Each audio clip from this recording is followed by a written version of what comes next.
Hello साथियों, स्वागत आपका है online YouTube channel Awadh coaching classes पर। जैसा आपको पता है कि भूगोल का हम लोग विशेष रूप देख रहे हैं, जो आपका एसएससी जीडी में जो आपसे पूछे गए सवाल हैं पीवाईक्यू के रूप में, तो उसी को हम लोग पूरा एक कंपाइल रूप से कि जितने भी भूगोल के सवाल एसएससी जीडी में पूछे गए हैं 2013 से लेकर 2024 के बीच में, उन सभी को हम लोग यहाँ पे डिस्कस करेंगे। तो आपकी लगभग एक वीडियो में लगभग आपके 25 क्वेश्चन होंगे और हर क्वेश्चन को एक बेहतर तरीके से देखेंगे और उस पर चर्चा भी करेंगे और उस पर डाटा भी कलेक्ट करेंगे। तो चलिए देखते हैं आज का हमारा पहला क्वेश्चन क्या है। भाग दूसरे में आज का पहला क्वेश्चन क्या होने वाला है। तो आज का पहला क्वेश्चन है, अब भारत देश का सबसे छोटा राज्य कौन सा है। देखो ये पूछा गया सवाल है कब का, 11/2/2019 शिफ्ट 1 में पूछा गया सवाल है। हालांकि सभी किसी न किसी शिफ्ट में पूछे ही गए हैं, ठीक है। तो भारत देश का सबसे छोटा राज्य कौन सा है। अब इन्होंने देखो पूछा तो है भारत में सबसे छोटा राज्य कौन सा है, लेकिन इन्होंने ये नहीं दिया है कि क्या क्षेत्रफल के आधार पर या फिर जनसंख्या के आधार पर। तो ऐसी स्थिति न दी हो तो आपको फिर क्षेत्रफल के आधार पर ही मानना चाहिए, ठीक है। पंजाब, गोवा, सिक्किम, त्रिपुरा, ठीक है। तो इसमें आपका जो सही आंसर होगा उसमें सही आंसर आपका है कौन सा है, तो वह है कौन सा, गोवा। कौन सा है, गोवा। तो गोवा क्या है, भारत का सबसे छोटा राज्य किसके, क्षेत्रफल के हिसाब से, क्योंकि गोवा की अगर देखा जाए तो लगभग ये 3702 किलोमीटर स्क्वायर में क्या है, इसका क्षेत्रफल है, ठीक है। तो यानी बहुत ही ज़्यादा क्या है, कम है, ठीक है। लेकिन अगर आपसे पूछा जाए कि केंद्र शासित और राज्य दोनों में अगर देखा जाए तो सबसे छोटा फिर कौन सा है, तो अगर हम यूटीज की बात कर लें, यूटीज में बात कर लें तो उसमें हो जाएगा कौन सा, तो आपका जो लक्षद्वीप है, लक्षद्वीप, जो आपका लक्षद्वीप है ये सबसे छोटा है। सबसे छोटा क्यों है, क्योंकि इसका जो कह सकते हैं वो केवल 32 वर्ग किलोमीटर ही क्या है, इसका क्षेत्रफल है। तो ये तो फिर बहुत ही कम हो गया। तो अगर राज्य और केंद्र शासित दोनों में दिया जाए तो लक्षद्वीप होगा, और केवल राज्य पूछेगा तो फिर उसमें आपका कौन सा हो जाएगा, गोवा हो जाएगा, क्योंकि ये यूटीज है, ठीक है। तो आपको इतनी बातें ध्यान रखनी है।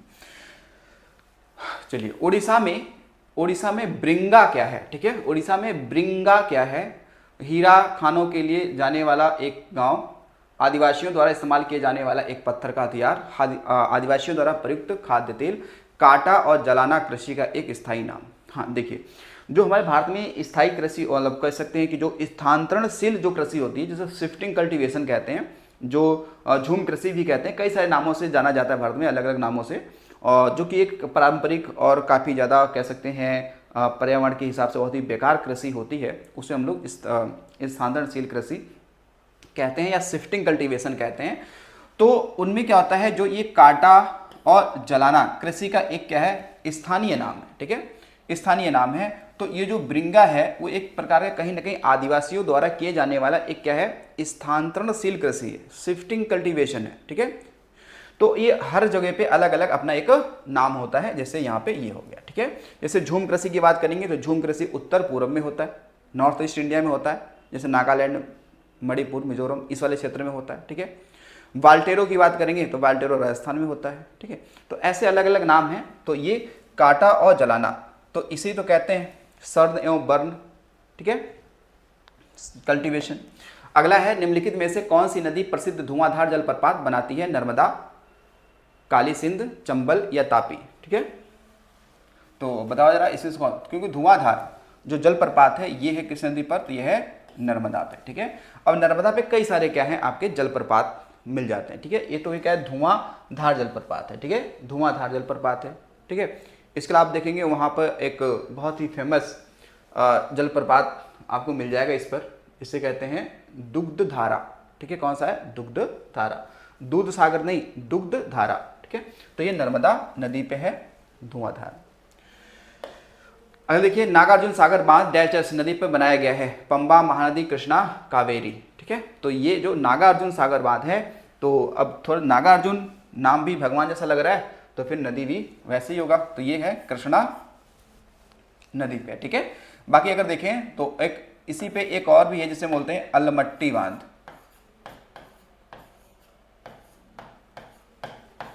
अलमट्टी बांध, ठीक है। तो ये भी कहाँ है, कर्नाटक में है, और ये भी कृष्णा नदी पे है। बाकी जो नागार्जुन सागर बांध है ये भी कृष्णा नदी पे है, ठीक है, वो भी क्या है, कृष्णा नदी पे, ठीक है। वो आंध्र प्रदेश और तेलंगाना के बीच में है। 2011 की जनगणना के अनुसार डैश डैश की साक्षरता दर सबसे अधिक है। कह रहा सबसे अधिक है साक्षरता दर, ठीक है, मिजोरम की, गोवा की, केरल की, कर्नाटक की, ठीक है। तो साक्षरता दर सबसे अधिक है ना, तो वो फिर कौन होगा? केरल होगा, क्योंकि यहाँ की जो साक्षरता दर है वो 93.91% है, जो कि अपने आप में क्या है? सबसे अधिक है, ठीक है, सबसे अधिक मानी गई है। अगला देखिएगा, भारत में निम्नलिखित में से किस संरक्षित क्षेत्र में मानवीय हस्तक्षेप प्रतिबंधित है? मतलब भारत में कौन सा वो क्या है आपका संरक्षित क्षेत्र है, रिजर्व क्षेत्र है, जहां पे मानव के हस्तक्षेप को वर्जित किया गया है, मानव वहां पे हस्तक्षेप नहीं कर सकता है, कोई क्रियाकलाप नहीं कर सकता है। क्या राष्ट्रीय उद्यान है, क्या आर्द्रभूमि है, क्या वन्य जीव अभ्यारण्य है, क्या बायोस्फीयर रिजर्व है, यानी जैव मंडल आरक्षित क्षेत्र है? तो वो आपका कौन सा है? वो देखिए इसमें है आपका राष्ट्रीय उद्यान। जो नेशनल पार्क होते हैं उसमें मानवीय हस्तक्षेप नहीं किया जाता है, ठीक है। बाकी अगर देखेंगे तो भारत का पहला यानी कि फर्स्ट जो आपका नेशनल पार्क है वो कौन सा है? तो फर्स्ट नेशनल पार्क की हम लोग बात करते हैं तो ये कौन सा हो जाएगा आपका? तो हमने पढ़ा है कि ये हो जाएगा, देखिए, जिम कॉर्बेट नेशनल पार्क। ये कहाँ पे है? तो ये है आपका नैनीताल में है, यानी उत्तराखंड। और ये कब बना था? तो ये बना था 1936 में। कब बना? 1936 में बना, ठीक है।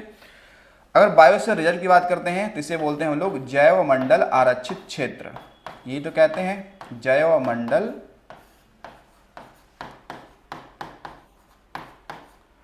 आरक्षित क्षेत्र, ठीक है। ये तो भारत का पहला जो है वो कौन सा है? तो वो है आपका नीलगिरी, ठीक है, बायोस्फीयर रिजर्व। ये है, ये पहला है, ठीक है, जो समथिंग लगता है कि 1982 में इसको शामिल किया गया था यूनेस्को की सूची में, और भारत का पहला है। ऐसे कुल मिला के 18 बायोस्फीयर रिजर्व हमारे भारत में वर्तमान में है, ठीक है। तो ये ध्यान रखना। अगला देखिए, अगला है जास्कर, हुंजा और नुब्रा सहायक नदियां हैं किसकी? सिंधु की, तापी की, ब्रह्मपुत्र की, गोदावरी की। तो अगर हम बात करते हैं तो ये जो है ना वो सिंधु जो नदी है उसकी है, ठीक है, जास्कर, हुंजा और नुब्रा। देखो जो सिंधु नदी है ये भारत की वो एक ऐसी नदी है जो कहीं ना केवल लद्दाख वाले क्षेत्र से क्या करती है? ये प्रवाहित होती है। किससे होती है? लद्दाख वाले क्षेत्र से प्रवाहित तो ये होती है, और थोड़ा बहुत ये जम्मू कश्मीर का हिस्सा भी क्या करती है? कवर करती है। तो ये जो सिंधु नदी है ये कहाँ से निकलती है? ये आप देखेंगे तो ये निकलती है कहाँ से? तिब्बत वाले क्षेत्र से। कहाँ से निकलती है? तिब्बत वाले क्षेत्र से निकलते हैं। वैसे हम लोग एक नाम देते हैं शेर, जिसे सिंगी खम्बाम भी कहते हैं, सिंगी खम्बाम नदी भी कहते हैं, सिंधु नदी को कहते हैं, ठीक है। तो इसकी सब सहायक नदियाँ कौन सी? जास्कर, हुंजा और नुब्रा। और इसी की सहायक नदियाँ आपकी हैं कौन सा? पंचनद वाली। कौन सी? पंचनद वाली, जो आप देखेंगे झेलम, रावी, व्यास, सतलज, व्यास, ठीक है, जो आपकी हैं ये भी चिनाब, इनकी भी सहायक नदी है। तो हालांकि चिनाब जो है वो सिंधु के क्या है? सबसे लंबी सहायक नदी हो जाती है, ठीक है। तो अगर हम यहाँ पे देखें ब्रह्मपुत्र की सहायक नदियों की अगर बात कर लें तो यहाँ पे कौन सा जाएगा? तो यहाँ पे हो जाएगा दिबांग, एक नदी है ब्रह्मपुत्र की सहायक। फिर एक कौन सी है? मानस है। इसके बाद में कौन सी? लोहित है। लोहित नदी को खूनी नदी भी कहते हैं। फिर इसके बाद में आप देखेंगे धनश्री भी है, ठीक है। और इसके अलावा आप देखेंगे तो यहाँ पे कपिली ये भी है, ठीक है। तो ये नदियां हैं इनकी सबकी सहायक नदियां, ठीक है। बाकी गोदावरी का आप जानते ही हैं, किसका? वर्धा सहायक नदी है। पेन गंगा, फिर आपका क्या है? वेन गंगा, फिर है इंद्रावती, ठीक है। और सारी नदियाँ इसकी सहायक हैं, ठीक है। तो ये आपको इतनी बातें ध्यान रखनी होंगी। आगे चलिए, अगला क्वेश्चन है कि किस भारतीय राज्यों में बांस की टपक सिंचाई व्यवस्था बहुत लंबे समय से प्रयोग में लाई जाती है? मेघालय, तेलंगाना, छत्तीसगढ़ या महाराष्ट्र? तो देखो बांस की जो टपक सिंचाई है ये फेमस है कहाँ का? मेघालय के। अगर मैं बात करूं तो ये जो सिंचाई की परंपरा है वो 200 साल पुरानी है। कितनी? 200 साल पुरानी है ये परंपरा। यानी कि आज भी क्या होता है कि मेघालय में जो बांस होते हैं तो बांस को बीच से क्या करते हैं? फाड़ देते हैं, ठीक है। या तो फिर क्या करते हैं उसमें पूरा होल कर देते हैं और वहाँ से जो पानी है उसको एक स्थान से दूसरे स्थान पर लेके जाते हैं, जो बहुत ही कम पानी खर्च होता है और अच्छे से सिंचाई भी हो जाती है। तो ये मेघालय का बड़ी फेमस है, 200 साल पुरानी ये परंपरा है मेघालय का, इसको ध्यान रखेंगे आप। देखिए काजीरंगा राष्ट्रीय उद्यान किस राज्य में स्थित है? बिहार, मध्य प्रदेश, असम, राजस्थान। तो ये है आपका सही आंसर क्या है? तो है आपका आते हैं असम। ठीक है, असम। असम में आप देखेंगे राष्ट्रीय उद्यानों की बात करेंगे तो मानस, काजीरंगा तो ही है, फिर मानस भी यही राष्ट्रीय उद्यान है। ठीक है, फिर आपका क्या है? देहिंग, देहिंग। ठीक है, पटकई राष्ट्रीय उद्यान यहाँ पे है। इसका डिब्रू साईखोवा, साईखोवा राष्ट्रीय उद्यान यहीं पे है। फिर इसके अलावा ओरंग, कौन सा है यहाँ पे? तो ओरंग राष्ट्रीय उद्यान।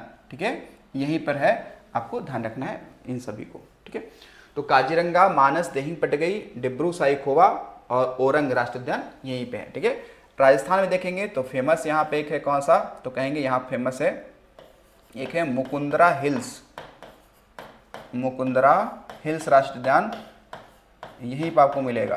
ठीक है, इसके अलावा आपको डेजर्ट, ठीक है, नेशनल पार्क यहीं मिलेगा। इसके अलावा रणथंभौर,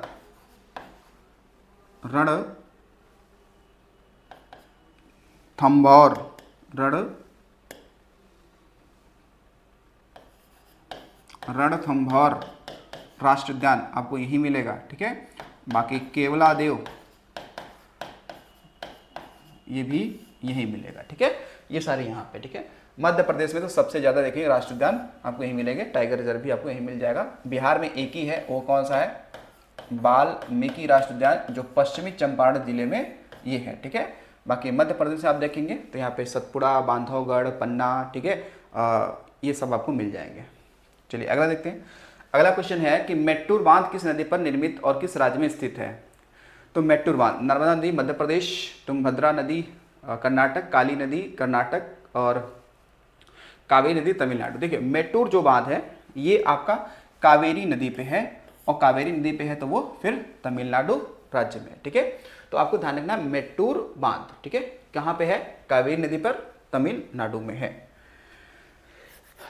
भारत की 2011 की जनगणना के अनुसार प्रारंभिक बाल्यावस्था 0 से 6 वर्ष का लिंगानुपात क्या था? ठीक है, ये कह रहा है 2011 में जो शिशु लिंगानुपात है 0 से 6 वर्ष, शिशु लिंगानुपात में कितने वर्ष के बच्चों को शामिल किया जाता है? जो 0 से 6 वर्ष के बच्चे होते हैं उसे शिशु लिंगानुपात कहा जाता है। तो वर्तमान की स्थिति की अगर हम देखें कि यहाँ पे भाई कितना पे मतलब कितना होगा यहाँ पे, ठीक है, तो आप देखेंगे यहाँ पर जो शिशु लिंगानुपात है वो हमारा देश में वो कितना है? तो है आपका 918। कितना है?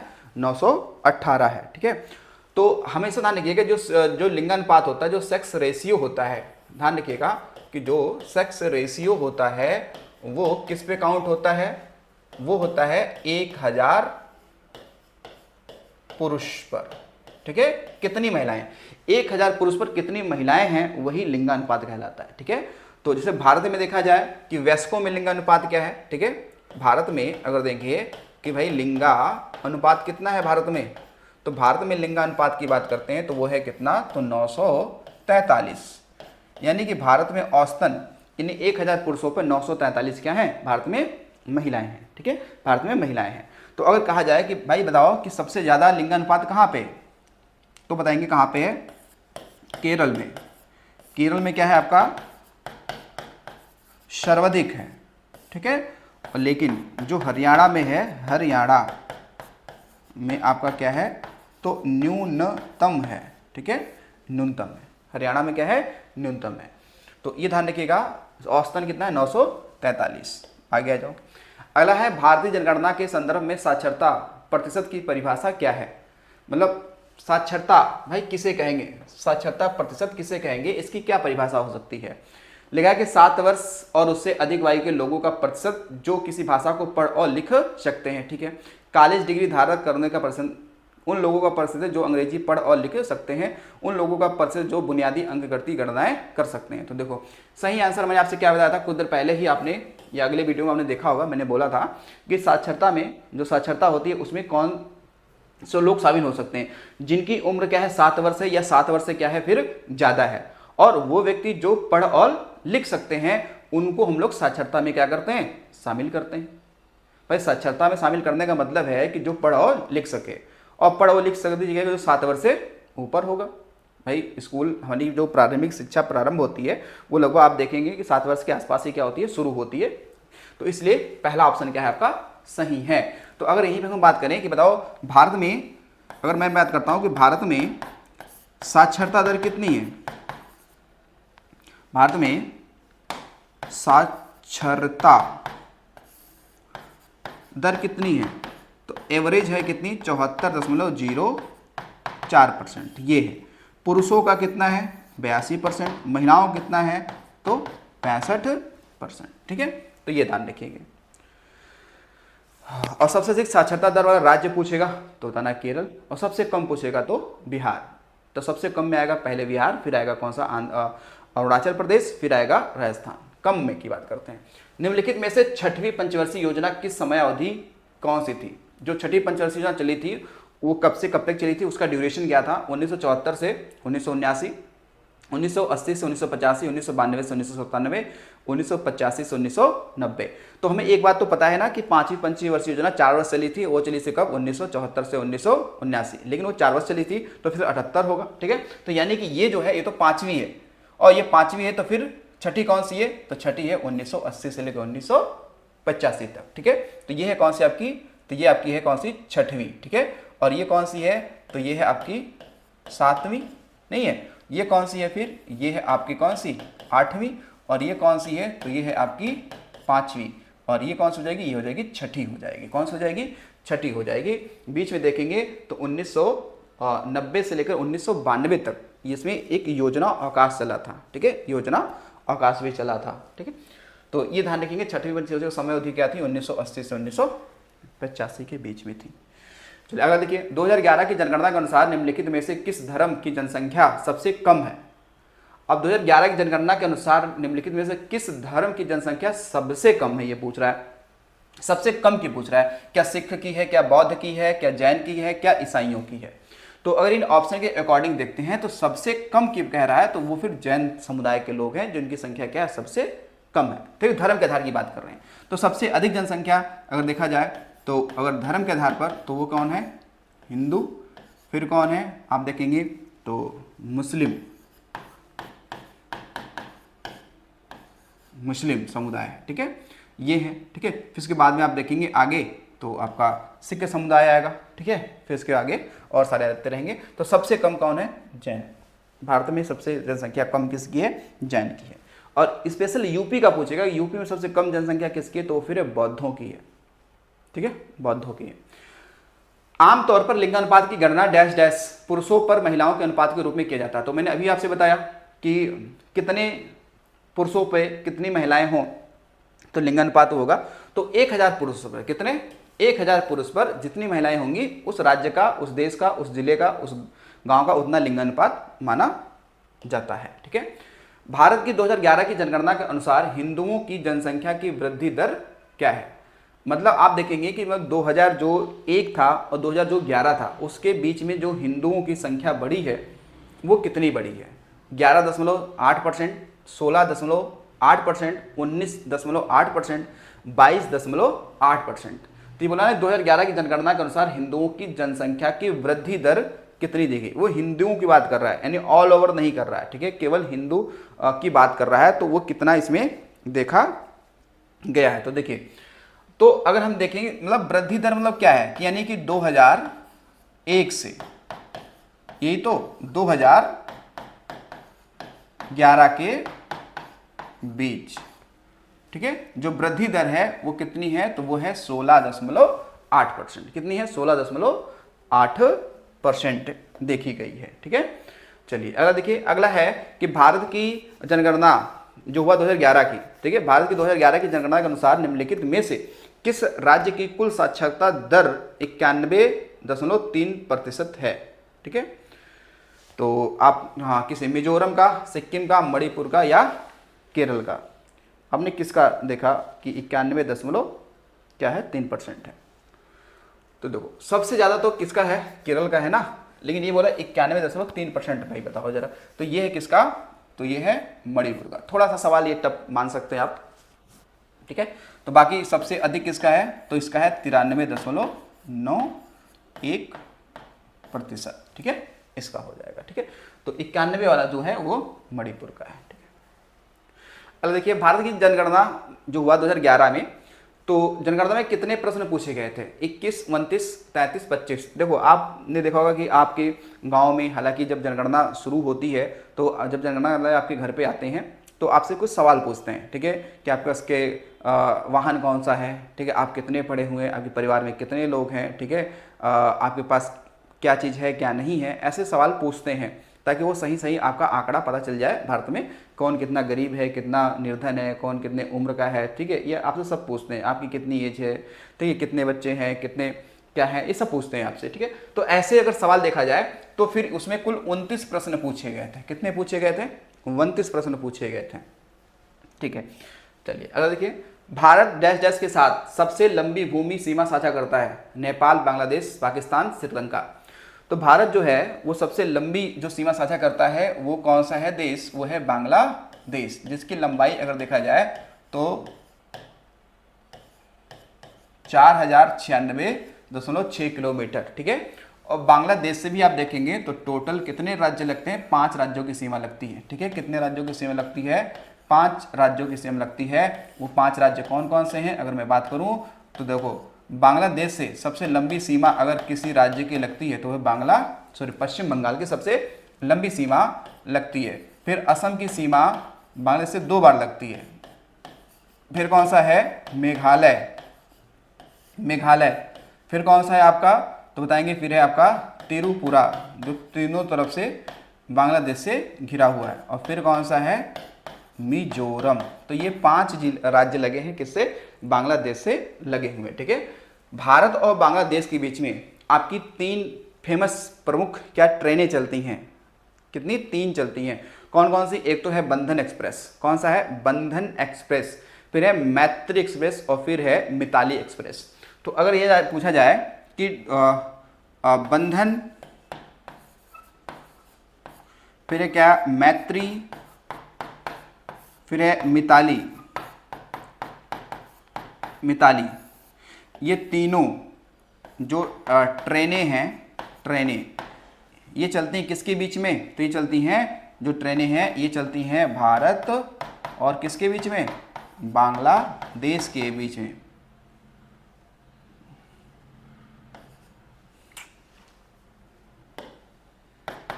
बांग्लादेश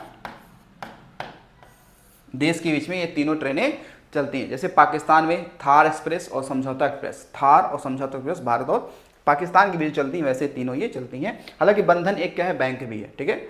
बंधन क्या है, एक बैंक है जिसका मुख्यालय आप पश्चिम बंगाल में देखते हैं। साक्षरता दर किसी दिए गए आयु वर्ग की जनसंख्या के उस प्रतिशत से परिभाषित होती है जो डैश डैश सकती है क्या। देखो साक्षरता दर आपने लिखा ना, देखो साक्षरता दर में कौन शामिल होगा, केवल पढ़ ले, बोल ले, पढ़ और लिख ले, केवल लिख ले। तो आपको पता है कि साक्षरता दर में कौन लोग शामिल होते हैं, जो पढ़ और लिख लेते हैं और जिनकी उम्र 7 वर्ष या 7 वर्ष से ज्यादा होती है। अब देखिए डैश डैश जनसंख्या के आकार, क्षेत्रीय वितरण और उसकी संरचना तथा जन्म, मृत्यु, प्रवास और उम्र बढ़ने के कारण समय के साथ जनसंख्या कैसे बदलती है, इसका अध्ययन क्या कहलाता है। यानी कुल मिला के बात कर रहे हैं कि जो आपकी जनसंख्या होती है तो जनसंख्या बदल रही है, घट रही है, क्या परिवर्तन हो रहा है, क्या नहीं हो रहा है। यानी कुल मिला के जनसंख्या का जो अध्ययन है, ठीक है, जनसंख्या का जो अध्ययन है वो क्या कहलाता है, ये पूछना चाहते हैं। Demography, caliology, pomology, phycology. तो देखिए इसमें जो जनसंख्या का अध्ययन कहलाता है ना, स्टडी ऑफ जनसंख्या, इसे कहते हैं हम लोग क्या, डेमोग्राफी कहते हैं। क्या बोलते हैं, डेमोग्राफी कहते हैं। अगला है ग्रेट इंडियन डेजर्ट के बारे में लिखित में से कौन सा कथन गलत है, ठीक है, गलत है। कह रहा है ग्रेट इंडियन डेजर्ट, यानी कि कह सकते हैं डेजर्ट मतलब होता है मरुस्थल, ठीक है। तो इसके बारे में कौन सा कह रहा है गलत है। यह भारत का सबसे बड़ा मरुस्थल है, कांटेदार झाड़ियों के साथ वनस्पति आवरण कम है, इसे थार मरुस्थल भी कहा जाता है, पद्मा इस क्षेत्र की प्रमुख नदी है, ठीक है। तो इसमें भाई क्या आपका सही हो सकता है, बताएंगे आप। तो देखिए क्या सही हो सकता है इसमें, देखो कह रहा है ये भारत का सबसे बड़ा मरुस्थल है। ठीक है, एक ही तो मरुस्थल है, तो सबसे बड़ा छोटा क्या होता है, तो ये तो सही है। ठीक है, कांटेदार झाड़ियों के साथ वनस्पति आवरण कम है। ठीक है, तो वनस्पतियां तो वैसे भी कम होती है मरुस्थल में भाई, इसमें तो सही बात ये भी है। इसे थार का मरुस्थल भी कहा जाता है। ठीक है, इसे थार का मरुस्थल भी कहते हैं, भी सही है। पद्मा इस क्षेत्र की प्रमुख नदी है, नहीं पद्मा तो नहीं है। पद्मा जो ये नदी है इसे तो हम लोग कहाँ देखते हैं, इसे देखते हैं बांग्लादेश में देखते हैं ना, बांग्लादेश में। और ये पद्मा है क्या, गंगा ही तो है, तो गंगा को, जो गंगा नदी है उसे बांग्लादेश में क्या कहते हैं, पद्मा कहते हैं। जैसे ब्रह्मपुत्र को बांग्लादेश में जमुना कहते हैं। ठीक है, तो ये नहीं भाई, इस क्षेत्र की अगर देखा जाए तो प्रमुख नदी आपकी अगर वो होगी तो वो कौन सी होगी, वो आपकी एक नदी है जिसका नाम देखेंगे तो हम लोग कहते हैं लूनी नदी। तो लूनी नदी इस क्षेत्र की क्या है, एक प्रमुख नदी मानी जाती है। ठीक है, तो चलिए अगला देखिए, लोहा और वनस्पति उद्योग के संदर्भ में शहरों और राज्यों का निम्नलिखित में से कौन सा युग्म क्या है आपका सही है। ठीक है, लोहा और वनस्पति उद्योग के संदर्भ में शहरों और राज्यों में निम्नलिखित कौन सा युग्म क्या है आपका सही है। ऑप्शन देखिए, दुर्गापुर असम, बोकारो बिहार, भिलाई छत्तीसगढ़, राउरकेला कर्नाटक। देखो युग्म सही पूछ रहा है, तो हमें ये चीज़ तो पता है ना, पहले से ये चीज़ पता है कि दुर्गापुर असम में है क्या, नहीं तो ये है पश्चिम बंगाल में। बोकारो बिहार में नहीं, ये है झारखंड में। भिलाई छत्तीसगढ़ में, हाँ ये सही है, भिलाई जो है छत्तीसगढ़ में। राउरकेला कर्नाटक में नहीं, ये यहाँ नहीं है। ठीक है, तो यानी आप देखेंगे तो दुर्गापुर कहाँ पे है, तो दुर्गापुर जो है ये है पश्चिम बंगाल में। कहाँ पे है, पश्चिम बंगाल में। ये ब्रिटेन के सहयोग से लगा था। बोकारो जो है ये बिहार में नहीं है, ये कहाँ पे है, ये है झारखंड में है, जो आप देखेंगे रसिया के सहयोग से लगा था तीसरी पंचवर्षीय योजना में। भिलाई छत्तीसगढ़ में, ये भी रसिया के सहयोग से लगा था। और जो राउरकेला कर्नाटक में नहीं है, ये उड़ीसा में है, जो जर्मनी के सहयोग से लगा था। कहाँ पे है, उड़ीसा में। ठीक है, तो बाकी भिलाई छत्तीसगढ़ वाला ये सही है। ठीक है, ये सब लोहे उत्पादन कंपनियां हैं। पक्के बाघ अभ्यारण्य निम्नलिखित में से किस राज्य में स्थित है, मिजोरम, असम, अरुणाचल प्रदेश या आंध्र प्रदेश। तो इसका आपके बारे में क्या विचार है, क्या आप लगाएंगे कि भाई ये कहाँ पे है। ठीक है, तो पक्के ये कहाँ पे है, मिजोरम, असम, अरुणाचल प्रदेश, आंध्र प्रदेश। तो ये है आपका कहाँ पे, ये है आंध्र प्रदेश में। ठीक है, ये कहाँ पे, आंध्र प्रदेश में है, सॉरी अरुणाचल प्रदेश में। ठीक है, अच्छा यहाँ पे आप देखेंगे एक नाम दफा। ठीक है, नाम दफा क्या है, यहाँ पर भी टाइगर रिजर्व है। जो कहा जाता है कि मतलब सर्वाधिक ऊंचाई पर अगर कोई टाइगर रिजर्व है तो वो कहते हैं नाम दफा टाइगर रिजर्व है। ठीक है, उसको ध्यान रखें, नाम दफा टाइगर रिजर्व। ठीक है, यहाँ पे श्रीशैलम, यहाँ पे क्या है, श्रीशैलम टाइगर रिजर्व है, श्रीशैलम टाइगर रिजर्व। तो आंध्र प्रदेश में जो है वो क्या है, एक श्रीशैलम क्या है यहाँ पे टाइगर रिजर्व है। ठीक है, जो कि सबसे बड़ा टाइगर रिजर्व है। ये क्या है, ये है जो सबसे बड़ा क्या है टाइगर रिजर्व है। ठीक है, एक और टाइगर रिजर्व है जिसको बड़ा बनाने की बात कर रहे हैं, दो टाइगर रिजर्व को आपस में जोड़कर बनाया जाएगा। ठीक है, लेकिन अभी तक का तो यही है नाम दफा वाला। ठीक है, तो ध्यान रखिएगा। चलिए अगला, ये निम्नलिखित में से कौन सी नदी, मतलब कौन सी गोदावरी नदी की एक सहायक नदी है, मूसी, पेनगंगा, तुंगभद्रा, कोयना। अब देखिए यहाँ पे कह रहा है गोदावरी। गोदावरी को पता है, गोदावरी जो नदी है ये आपकी क्या है, सबसे लंबी नदी दक्षिण भारत की। तो इसकी सहायक नदी है कौन सी, तो वह है पेनगंगा। मैंने अभी इससे पहले बात किया था कि पेनगंगा, वेनगंगा ये सब कहाँ की नदियाँ हैं, ये सभी आपकी गोदावरी की है। ठीक है, तो गोदावरी जो नदी है ये ध्यान रखिएगा कि ये दक्षिण भारत की क्या है, तो ये है सबसे लंबी नदी ये है। ठीक है, लगभग 1400 किलोमीटर की क्या है लंबाई। दूसरा इसे कहते हैं दक्षिण या दक्षिणी, इसे कहते हैं दक्षिणी गंगा, दक्षिणी गंगा इसे कहते हैं। ध्यान रखिए, किसे, गोदावरी को दक्षिणी गंगा कहते हैं। इसके अलावा इसको क्या कहते हैं, वृद्ध गंगा भी कहते हैं। ठीक है, क्या कहते हैं, वृद्ध गंगा भी कहते हैं। ठीक है, वृद्ध गंगा भी कहते हैं। बाकी अगर मैं बात करूंगा तुंगभद्रा, जो ये है तुंगभद्रा, ये आप कहीं ना कहीं देखेंगे तो ये कृष्णा की क्या है, एक मिनट देखो, ये जो कोयना है ये कृष्णा की क्या है, सहायक है, कृष्णा। मूसी जो है ये भी क्या है, आपकी कृष्णा की सहायक है। और जो आपका हैदराबाद शहर है, जो हैदराबाद शहर है वो मूसी नदी के क्या है, किनारे ही स्थित है। ठीक है, और तुंगभद्रा की बात करेंगे, तुंगभद्रा आपने पढ़ा होगा कि जो विजयनगर साम्राज्य की स्थापना हरिहर बुक्का ने किया था, तो जो हम्पी उसकी राजधानी थी वो तुंगभद्रा नदी के किनारे ही क्या है, स्थित है। ठीक है, स्थित है। चलिए, तो आज हमारा ये कितना क्वेश्चन था, ये क्वेश्चन था 25, जो आपने अच्छे से देख लिया है, समझ लिया है। ठीक है, जो ये क्वेश्चन प्रीवियस ईयर क्वेश्चनों में आए हुए हैं, तो आई होप कि चीज़ों का आपको समझ में आया होगा। ठीक है, कोई भी समस्या, कोई भी प्रॉब्लम आपको क्वेश्चन से लेकर या कोई डाटा हो तो आप नीचे कमेंट बॉक्स में जरूर से लिख दिया करेंगे हाँ कि क्या चीज़ और आपको इसमें सुधार करने की आवश्यकता अगर आपको लग रही होगी तो अपना सुझाव यहाँ पे दे सकते हैं। ठीक है, या कुछ फॉल्ट लग रहा होगा तो आप उसमें बता सकते हैं कमेंट बॉक्स में। ठीक है, तो चलिए मिलते हैं अगली वीडियो में, आज के लिए इतना ही। Thanks for watching.